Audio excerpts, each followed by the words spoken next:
Mga housewife po, bukod sa asawa.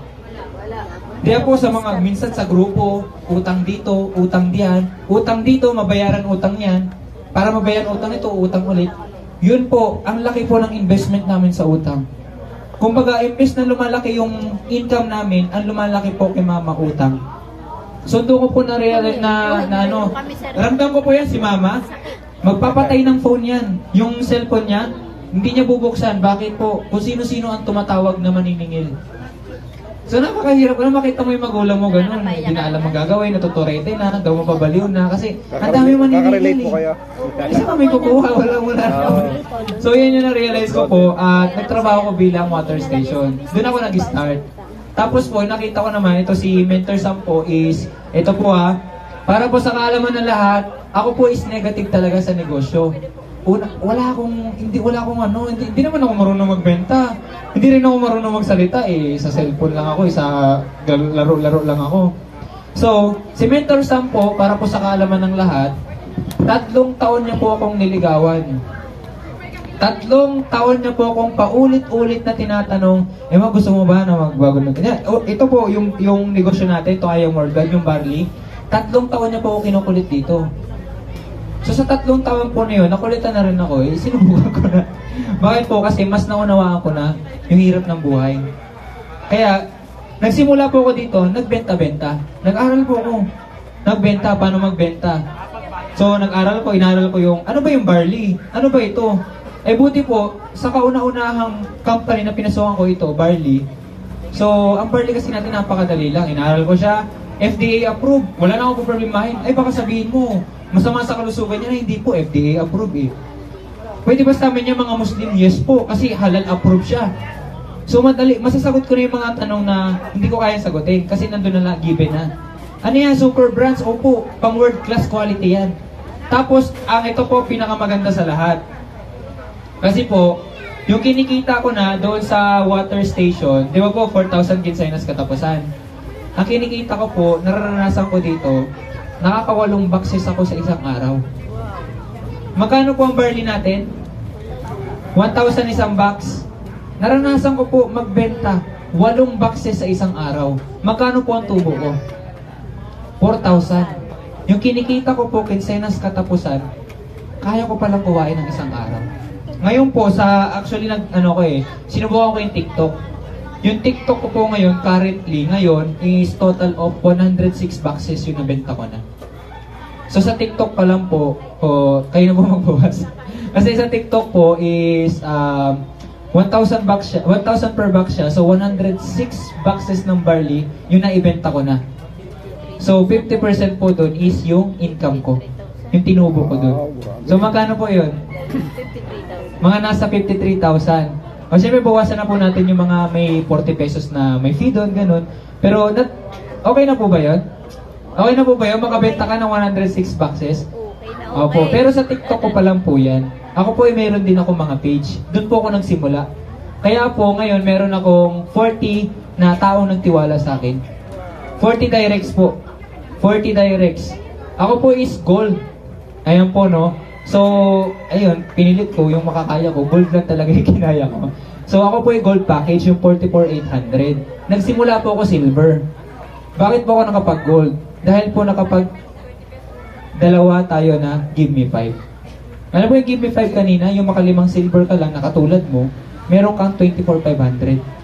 So, nakadalawa po ako nun, kaya po nakapag-upgrade tayo to gold. Meron naman po upgradean para mas mataas.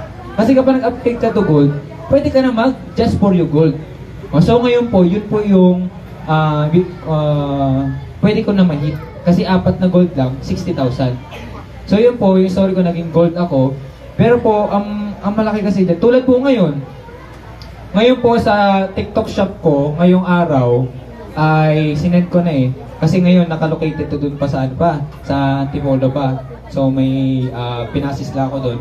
Ngayong araw po, February 19, meron po tayo ongoing na delivery na 6 boxes. Ngayong araw po.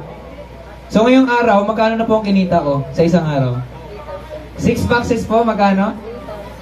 3,000 ang income ko. So pwede po palang ganun. Pwede pa lang ganun yung kinikita mo isang buwan, kinikita mo kinsenas, pwede mo makuha dito mga isang araw, 2 araw, 3 araw. Depende po sa sipag natin. Kaya kung dati po ako sobrang tamad ko, sobrang ati ko sa games, na-convert ko po dito. Kumbaga, binago ko yung mindset ko, binago ko yung sarili ko, hindi na ako naging tamad, ginawa ko na to, kahit di ko kaya. Ito po yung balik. Sabi po, so far po sa aking account, makipapakita ko ba? Sa account ko po ngayon, yung product selling kasi is hindi kasama sa ano yan, sa bilang. Siyempre, labas yan eh. Sarili mong ano yan, operation. Pero yung mga, yung drawing, ano saan yung sinulat-sulat ni Mentor Sam kanina? Ay, nandiyan pala. Aray, ito po, yung sinulat-sulat ni Mentor Sam na ganito, yung nakalagay po sa dashboard ko is umabot na po ako ng nasa 78,000 pesos po. Ayan po, so parang hindi ko ma-imagine siya as isang 22 years old. Kasi po, ako rin po is na-inspired lang din. Kasi dito po sa I Am Worldwide, meron akong nakilala na 17 years old, may sarili ng sasakyan. So parang sa akin, pwede pala yun. Eh ako 22 years old na ako. Mas matanda pa ako doon. Big sabihin, pwede pala. Pwede po kasi sa account ko na yun, 78,000 na yung kinita ko. Sa TikTok, nasa around 50,000 na yung kinita ko. Hindi ko na maalala kung ilan na yun sa Facebook. Kasi nag-start po ko sa Facebook. Sa Facebook ko po lahat nakuha. Mapalad po kayo na dito. Magkukwento-kwento lang kayo. Kasi po ako sobrang mahihain ako. Hindi ko kayang i-share siya sa mga kamag-anak ko. At saka nauna na si Mentor Sam. Mentor Sam po kasi is tito ko. So, ang tinarget ko naman, yung mga, subukan ko naman mag-Facebook. Nagbumawa ako Facebook page. Yung po yung ngayon is certified organic shop.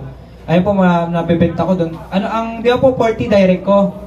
Sa 14 tao na yon, sa tama ba? 14? 40. Ayan, 4 na po.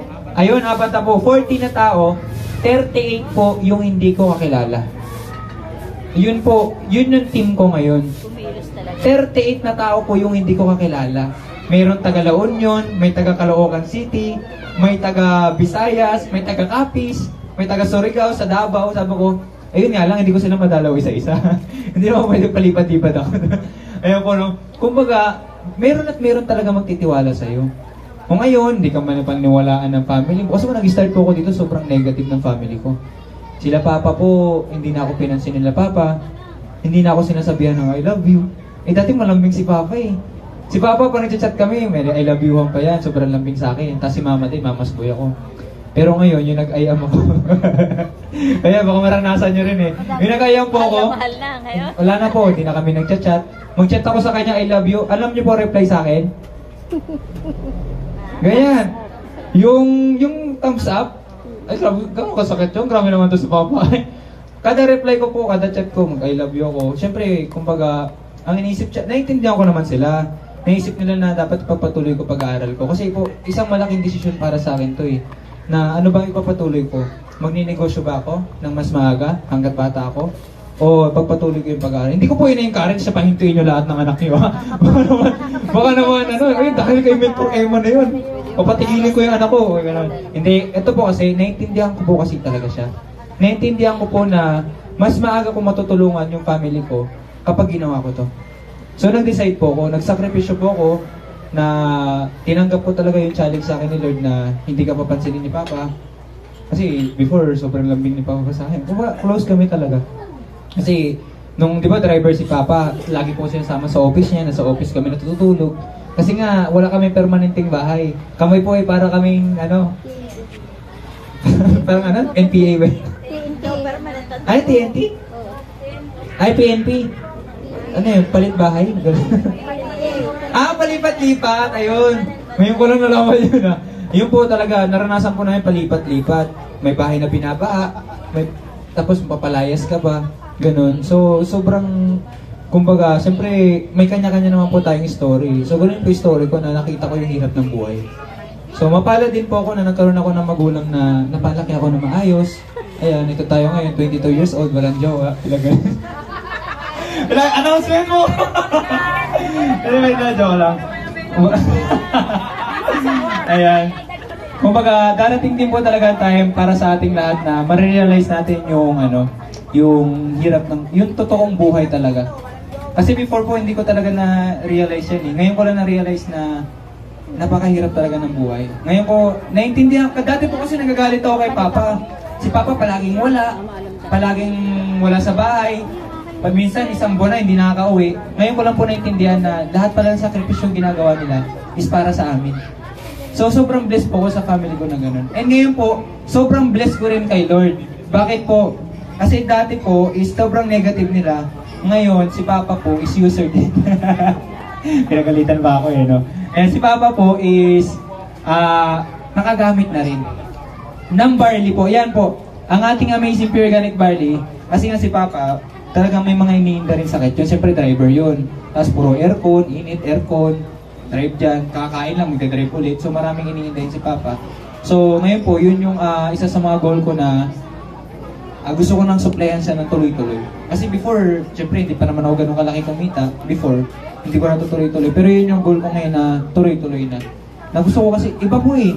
Kasi meron ako ditong member, hindi lang, kaya ito, mas nagustuhan ko siya. Bakit po? Mas nagustuhan ko siya dahil meron po akong 3 na nagtiwala sa akin na may cancer. 3 po, breast cancer. Isa taga La Union, isa taga Caloocan City, at isa taga Capiz. Ay, hindi pala Capiz, Lawang, sa Visayas. Yung 3 po na yun, 2 doon is cancer survivor na. Nag-take po sila ng barley, nagkikimotherapy sila. Sinabay po nila doon, pasaway po sila. Ginaya nila si Maritoni. Si Maritoni po kasi, kahit na ipinagbawal ng doktor ang barley, tinuloy niya. Ay ganun po, na-inspire kay Maritoni, naging pasaway din yung mga. Pero po alam niyo po maganda, kasi di ba po chemotherapy, alam niyo, pag nagaganyan, may cancer, ay mamamatay na tong tao na to. Ay malala na yan, lantang gulay na. Pero po sa awa ng Diyos, yung mga member ko na po na yun na nag-cancer survivor, habang nagkikimo po sila, mas lumalakas yung mas lumalaban. Bumabalik po yung sigla ng katawan, yung hindi na sila ganong kapayat, at saka bumabalik yung buhok. Yung nakalbo na, may nakita po ngayon, cancer na kalbo na, bumabalik po ang buhok dahil sa barley. So yung po sobrang, kumbaga dito ko na-experience na, pwede pala akong magnegosyo na mababago ko yung buhay ng ibang tao. Sa paraan, una pa lang, produkto pa lang. Produkto pa lang po, hindi na natin kailangan mandoko. Produkto pa lang po, hindi na natin kailangan magsinungaling. Pero wag naman po natin sabihin, inumin mo tong barley, pag ininom mo to bukas, magaling ka na. Wala mong gano'n na. Pag uminom ka nito, bukas, tanggal yung sakit mo. Wala pong gano'n, magic po yun. No? So, in process po talaga siya. Araw-araw, ayan po sa lahat na nakaroon ng libreng barley. Ito po mga tita. Ano po yan? Isang sachet sa isang araw, araw-araw. Bago mag-umagahan, 30 minutes. O kapag minsan ulyanin tayo, nakalimutan natin uminom bago kumain, pwede po, pagkatapos kumain, 2 hours naman. Yun po yung pag-inom natin. Pero depende rin po yan kung gaano yung inihinda yung karamdaman. Kasi kung mas malala, mas mataas po dapat yung dosage. Pwedeng 2 sachet sa isang araw, pwedeng 3, pwedeng 1 bag sa isang araw. Ang ating barley po is wala itong overdose, wala rin itong contradiction sa mga, halimbawa, meron kayong maintenance sa high blood, may maintenance kayo sa ganitong sakit, okay lang po isabay yung barley. Kasi pure siyang organic. Pwede rin po ito sa mga buntis, sa mga baby, sa mga senior citizen. Ayan. And ito po is walang chemical. Kasi po tayo is nasa certified organic from Australia. Maligamgam po, yes, pwede. Huwag lang po kumukulong tubig, yung 100 degrees. Mga po, pati lalamunan po, sunog talaga. And po, pag kasi mainit na tubig, ay mamamatay po yung enzymes. Di ba po, nabanggit kanina, 68 micronutrients yan. Madaming nutrients, different types of vitamins, minerals, amino acids, at saka enzymes.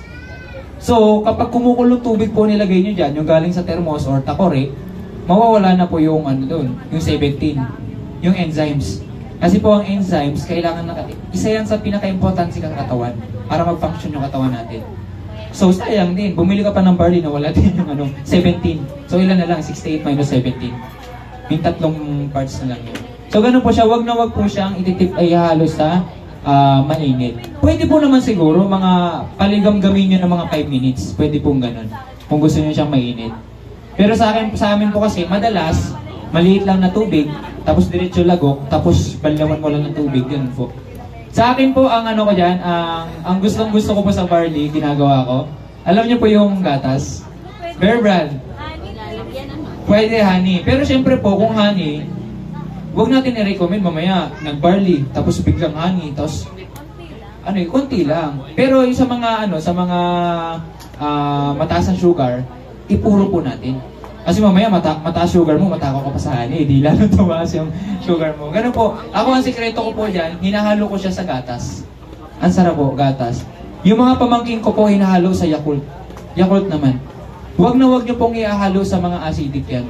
Huwag sa Coke, sa anong soft drinks, huwag sa pineapple juice. Kasi maglalaban eh. Imbis na maging, imbis na alkaline siya, wala, dadagdagan mo pa acid, wala rin. Acid din siya. Ganun. So, yun po yung, nag-product knowledge na ako, sharing lang ako dito. Ayan sorry po Maritoni Fernandez, ayan. Maghahanap ako ng certificate. So, yun po yung naging buhay ko dito kay IM Worldwide. And yes po, dahil ito talaga 100% na bago ang buhay ko at nakapagbabago po ako ng buhay ng iba. At saka po, sa 38 na yon, ito po sa 38 na yon, ako lang po yung bata. Ako yung bata. Ang mga member ko po mga katulad po ninyo. May 68 years old, may 50, may 40. So, ang galing. Ang galing yung... Ay, opo. Talagang iangat natin ang bandera ng Mindoro, ayan. Kaya nga po, kaya po talagang dumalaw kami dito. Para, ayan po, siyempre si Mentor Glow, hindi nakakalimutan yan dito na... Soon! Soon! Ayan. Hintayin nyo lang si Mentor Glow na yung si Ate Tita Mentor Mother. Siya na po yung mag-a-announce kasi soon, merong malaking pasabog po na mangyayari dito sa Baco Oriental Mindoro. Ayan. Pasabog po talaga. Bakit po? Kasi tayo yung magpapakilala ng amazing Pure Organic Barley dito sa Mindoro. Ayan po. Palakpakan po natin yung amazing Pure Organic Barley. Grabe. Ayan.